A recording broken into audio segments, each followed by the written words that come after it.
right. Next up, we have John Kennedy from StoreTasker. He's going to tell us about building a community, and I highly recommend joining his Facebook community. I'll share a link to it in just a second. Just hit 100,000 community members. It's extremely strong and vocal audience of Shopify store owners. And also, I'll plug John's business really quickly for you, John. StoreTasker is an amazing tool for getting things, especially off the ground with design and development work. The biggest risk you have if you have an idea for a business, a Shopify store, like me personally, I don't have development talent at all. I can barely do any CSS myself. And John has spent his past, how many years, John, in this space? Yeah, like I think nearly 15 years, but 10 years as an entrepreneur, yeah. Yeah, and nowadays he's vetting the talent for us. So he's vetting qualified Shopify-only experts so that they're very familiar with the themes, the platform, the integrations, and the problems that exist in Shopify. And then you're able to book custom projects or kind of these unique bucketed projects right there on the StoreTasker platform so that you can get your store up and running, so you can get things changed on your store, you can get your page speed load time down, and 100 other things that you typically need. You need product options, you need your products shot with photos. You can buy them and send them to somebody, they'll do that for you all through StoreTasker. So it's a great platform for that. All right, that's enough about StoreTasker. John, I'll let you take it away on how we can build a thriving community, which is what we need to do to get our first 100 customers. Yeah, thanks, Derek. I appreciate it. So I'm having a little bit of trouble putting my presentation full screen, so I won't wrestle with it. It's not working. Do you guys see my screen? Yeah, we can see it here. It looks good. So no big deal. Yeah, okay. So I just increased the percentage and we'll just get through it, I think. I really appreciate the invite to your daily summit. I think it's great. I'm sitting here wondering if you had lunch. That's what I've been thinking about. So I just wolfed down some food in between. Yeah, I'm like a little, yeah. Yeah, good. Because I've been in and out all day. And then I have to say, I have a lot of respect for people who run these type of events and podcasts. And it takes a lot of stamina. So I'm sure a lot of people, everybody on appreciates that you managed to collect all these people. I don't have the beautiful slides that many people had today, but I'll try to make up for it with some enthusiasm and practical, applications. And I'm not going to be talking about StoreTasker today. I'm going to be talking about a marketing channel that helped propel Carson, which was my first business, and now StoreTasker, which I think is very adaptable to e-commerce brands. And I'm going to get very, very specific. I'm not going to get theoretical. I think it's easy, I could easily get sucked into telling you how the biggest brands in the world use customer communities to do all sorts of things. But I'm going to keep it focused on what I think the goal is today for a lot of the viewers. And that's, they're either pre-launch or just post-launch, and you're really trying to get to 100 sales. I was able to do this for my brands with a Facebook group product. And I want to show you guys how I did that and how you guys can do that to get your first sales and do other things after you've launched. So community has been, we treat community as a marketing strategy. So when, we don't go really wide, we have a few marketing strategies, community partnerships and Facebook ads, and we really focus deeply on those. So today, I really want to kind of narrow in on how to use a Facebook group to build a thriving customer community for just before you launched, or if you're just into your launch, within the first few months, you can still use a lot of what I'm going to share. And at the end of the session, I'll give away 5 or 6 sessions in the next couple of weeks for people who really want to, pick my brain about how we did it and how we manage it up to 100,000 people. So before we get into customer communities and, the nitty gritty, I really liked what Kurt's presentation. I just watched it. I think it's extremely important for everybody getting involved into e-commerce stores, because if you don't go through those exercises of defining a good positioning for your brand And I use the word value proposition. They're kind of, intertwined a little bit, but optimizing marketing efforts begins long before you start marketing. And this ties into what Kurt said. I'm not going to go into it too deeply. He went into it I think you guys had a whole bunch of practical takeaways there, but you really need to ask yourself before you select which marketing channels you're going to go after, what's your value proposition? And that ties into positioning. I think sometimes they're intertwined, but you really need to take a day. It doesn't take longer than a day to go through that exercise. There's different frameworks. Kurt gave one. If you type in value proposition exercise, you'll get a bunch of simple exercises you can do to define how your product is differentiated before you jump into marketing channels. So we run a Shopify entrepreneur Facebook group where people drop their questions, drop their struggles, their pains. And 90% of the time when somebody's struggling with, let's say, a marketing channel like Facebook ads, and they're into it, it's not the ad type. It's really, if you kind of look back to the value proposition, sometimes they don't have one, or they just haven't taken the time to define one. The other thing to ask yourself before is, at this point of your business, whether you're in pre-launch or just launched, which marketing strategies have you actually chosen to get to your first 100 sales? Everybody wants to do everything. The truth is, you're probably alone running your business, or you have maybe a couple of people to help you. Your resources are limited. Don't overwhelm yourself. Pick 1 to 3 strategies to get to your first 100 sales. And then once you've picked those 1 to 3 strategies, be honest with yourself and understand that you're going to be involved in the strategy day to day for at least the first little while to decide if it works. And do you have the resources to make that happen? So we're all limited with time. You need to be picking those right marketing channels to get off the ground. So let's now go back to customer communities, which is what I want to talk about today. Customer communities are extremely powerful. And for people at this stage, at your stage, you want to use them to drive traffic and initial sales. But after you've launched and after you have a successful community running, it's a way to provide sustainable traffic. It can alleviate support and costs related to support, because you end up having customers supporting customers. And so that drives less people to your email, to your live chat, and or to your phone support if you have that. And that's a real value in the long term. It's also a great way to get on-demand product feedback. So you could be toying with an idea of a new product, and if you have a customer community built, then you have a forum to develop your product correctly, almost on demand and almost free. And another benefit long term is you create brand ambassadors for your brand, which is, it's like a free sales team. And there are apps that help you kind of energize these things, but just word of mouth marketing through community, I think, is a very powerful thing. So a lot of people wonder, how do you build a customer community if you don't even have a store launched yet? Well, I want you guys to think about the word emotion. So if you look at this little campfire pic, there's a community here, and they've been brought together. They're probably connected, maybe under some common interest or goal, which is emotional to them. Let's say could be like backpacking or camping. And I think you when you're creating a community, you want to think of that word. What are you going to rally people around?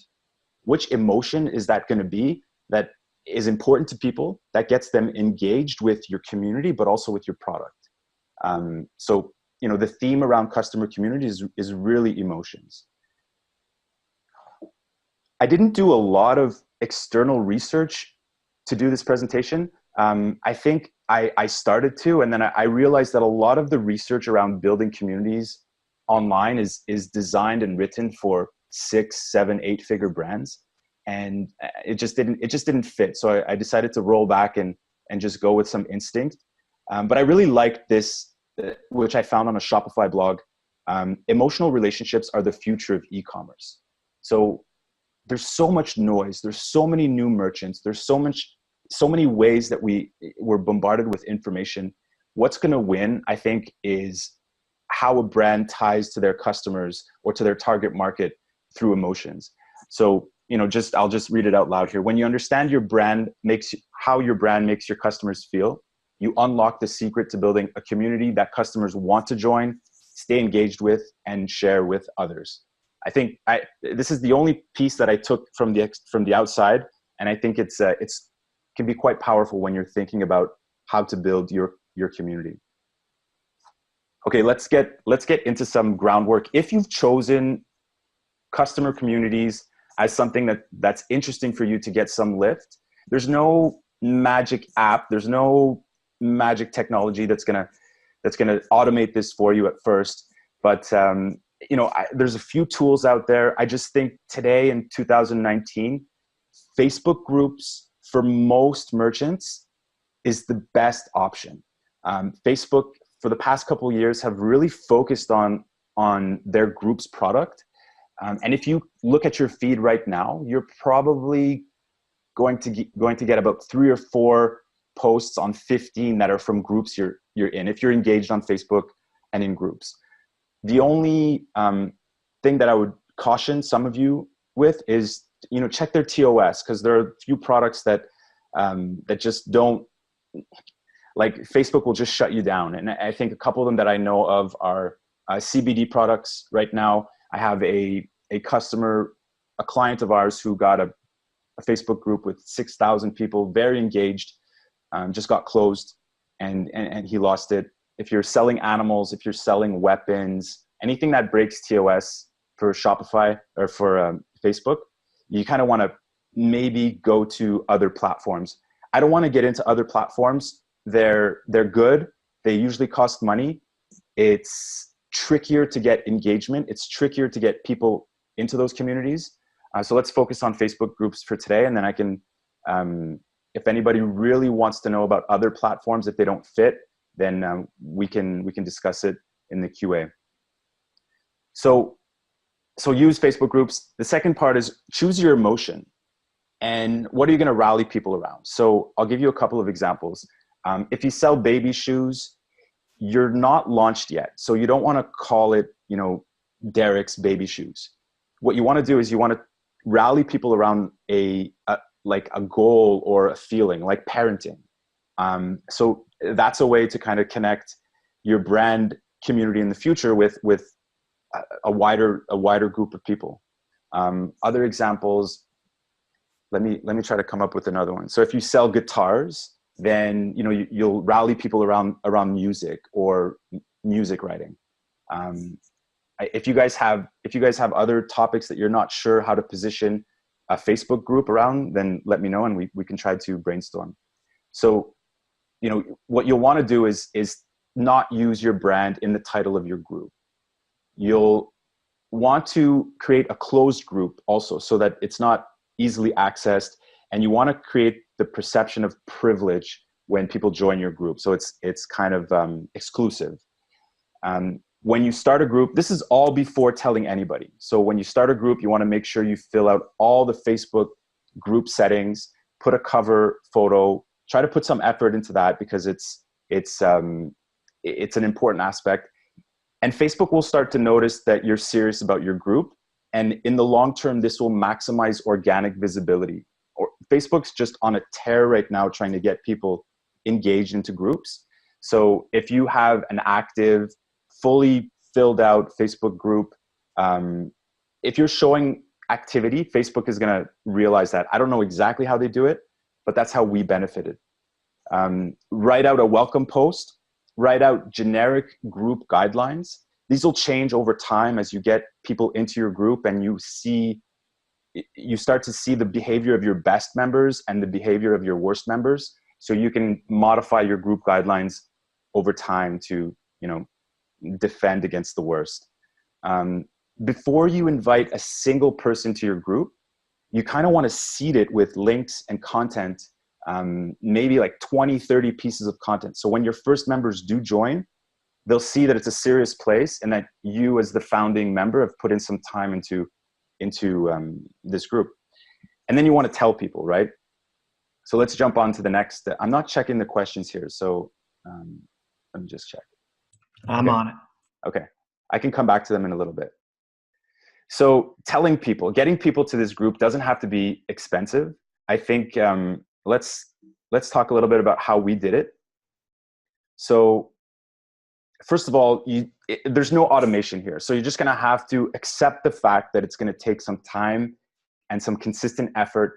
And you're going to have a knack for starting conversations.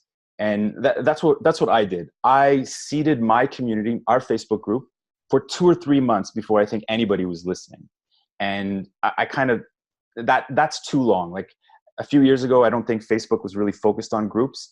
So I didn't really win in that first part, but I was really good at seeding topics. I was posting news to the Shopify group before Shopify was announcing their news. And I think people caught on to that. And you have to have that knack for sharing information and seeding conversations. So the first thing you want to do is invite your personal and professional networks. You want to share your group. You want to tell people what you're doing. If you can't do that, you might want to question, what you're doing trying to build an e-commerce store. You should be open to telling everyone.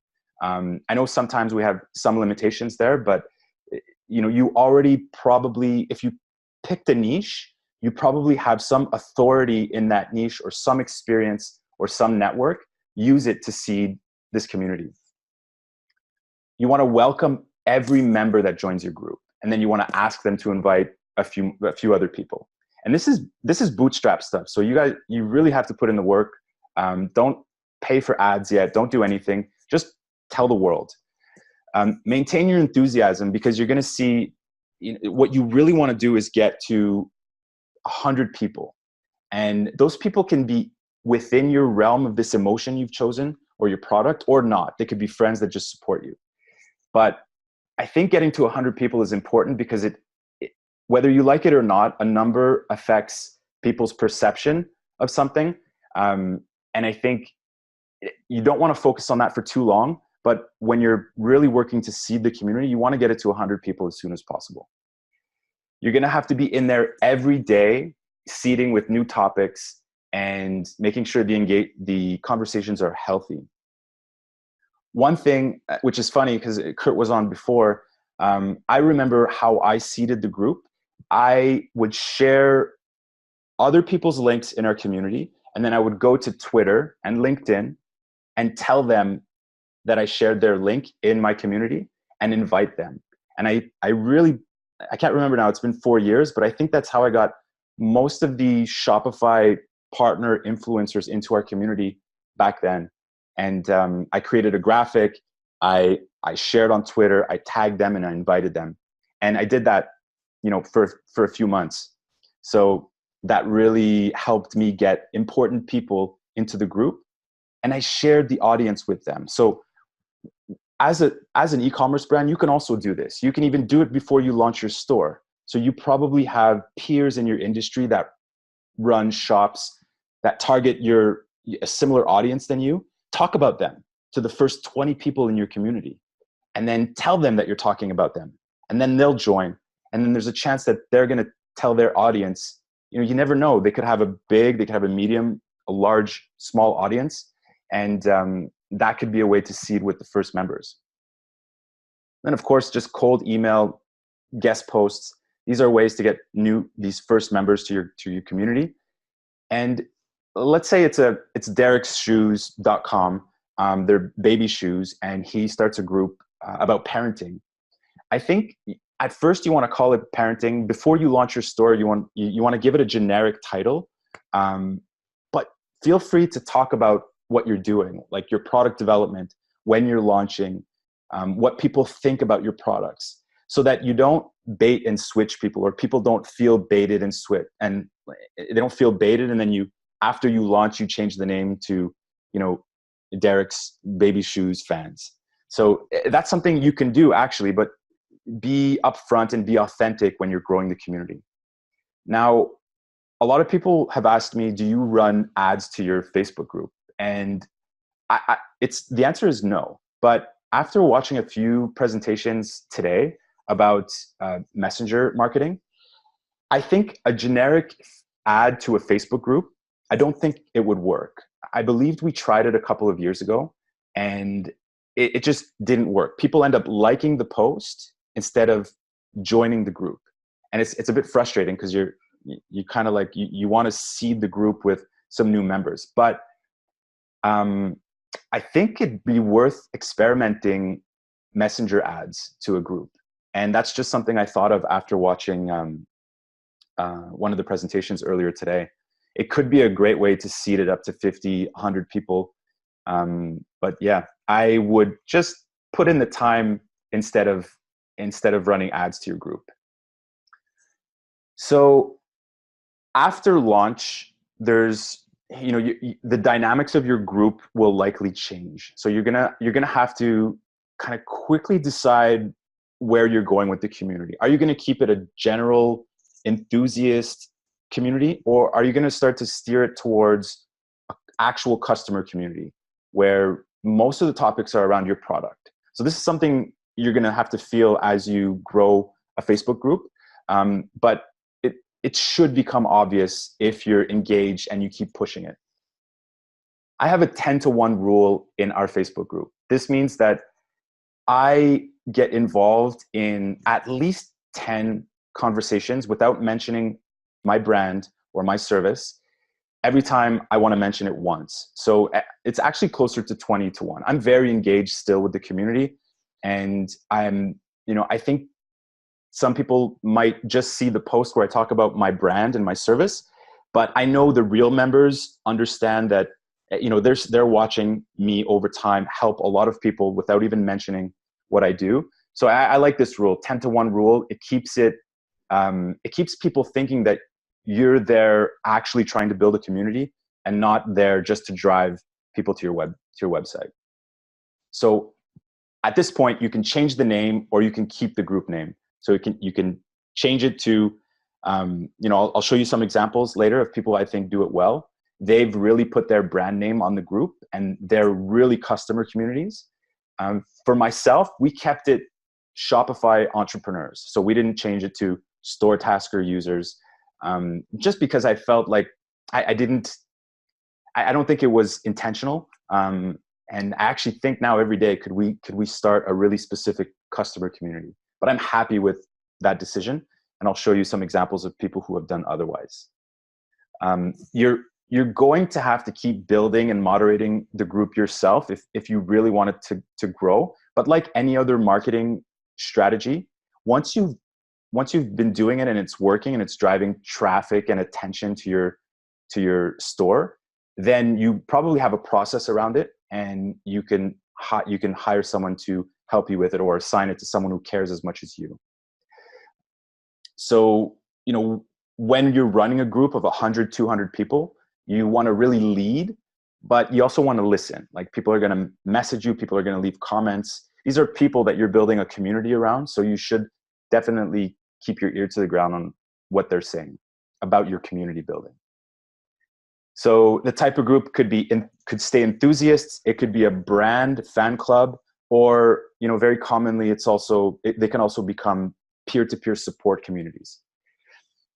And just growing your community after, I think, including the link to your group in customer service emails, live chats, purchase emails, all notification emails for that matter, I think is really important to keep fresh faces joining the group. And you can incentivize them or not. I think an incentive is always a healthy thing to do, to join. And you can also, drop weekly coupons or monthly offers, so people expect something for being part of your community. And I think after you get to that 100 member threshold, look, like some of the groups I'll show you right now are not very big, but people are very engaged. After you get to 100 people, you want to make sure you're strictly qualifying new members. The harder you are with the qualification, the higher the value, the better the conversations will be in your community. And that's a definite, there's no doubt about that. I've struggled with the size of our community because it grew organically, and we didn't have a strict qualifying process. We do now, thank God, but that's something that you need to be careful about. Yeah, so you'll want to create guidelines and stuff to tame the drama. When you collect passionate people in a community, there's going to be drama. There's going to be all kinds of things. You just need to be ready for it. And at the end of the day, you need to believe that building a customer community is worth it for you. Because sometimes it gets tricky. You'll be criticized as your group grows, and you'll run into different challenges. You just need to stick with it if it's working for you.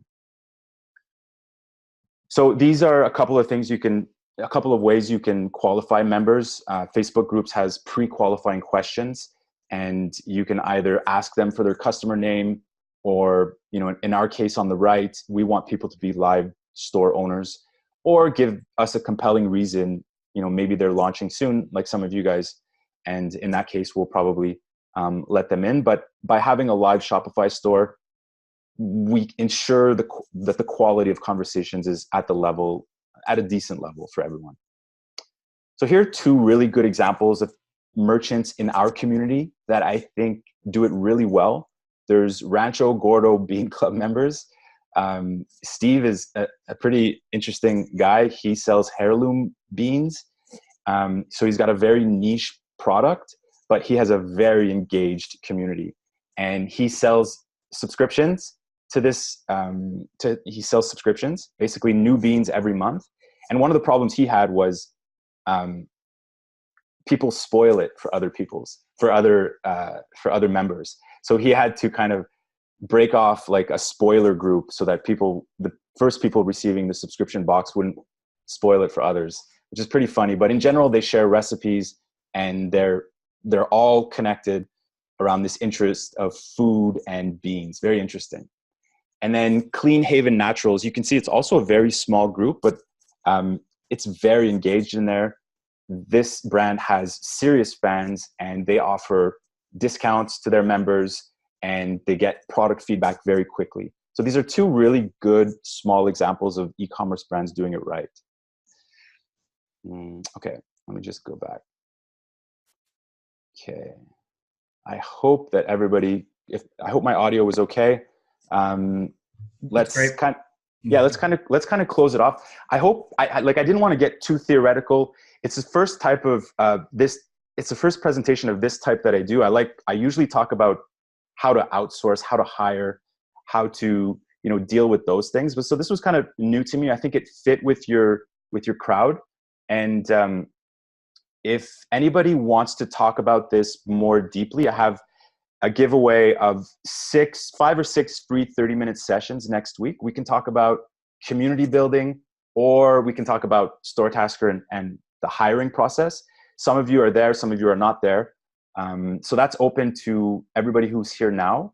There's an interview that I did last year with Metrilo, an app on building a Shopify store community. So this is actually, the interview was related to e-commerce brands building Facebook groups. So you guys can check that out. And please join our Shopify Entrepreneurs group on Facebook if you're not in that group. Check out my companies, Hey Carson and StoreTasker. And here's my email, so you can send me an email. I'm also answering almost every day. So if anybody has questions about today's presentation, just fire off an email and just tell me that you were on today's presentation. Awesome. Thank you so much, John. I loved it. And you answered some of the questions I had about building a community, because I do think about doing what you've done, but specifically around the tech questions that people have within Shopify, which I think you could agree that maybe 25% of the questions in your community tend to be around a tool or something like that. Yeah, absolutely. And I think if you just taking a step back, people are actually struggling with these things, and they either want to ask the question or they want to help others. So everybody's wanting to reach financial independence in our community. And I think that's the emotion that we tie people together with. Yeah. And, tying into what Tim was saying in chat here, he said that not really a lot of people are responding to his posts in his Facebook group. And what you just said is really what you need to be looking for there, which is a audience of people who, when they have a problem, it's a serious problem, and they're like, I need an answer to this problem. It's not a small problem. It's a, you know, kind of like a large fire. And then secondly, when they solve that problem on their own, they're naturally, or in the group, they want to come back and share it. And you want to see that kind of feedback loop initiated. And not all audience types or people are going to respond the same way. So perhaps maybe his target audience isn't vocal on social media about these things for multiple different reasons, their personality or the problems or whatever it is.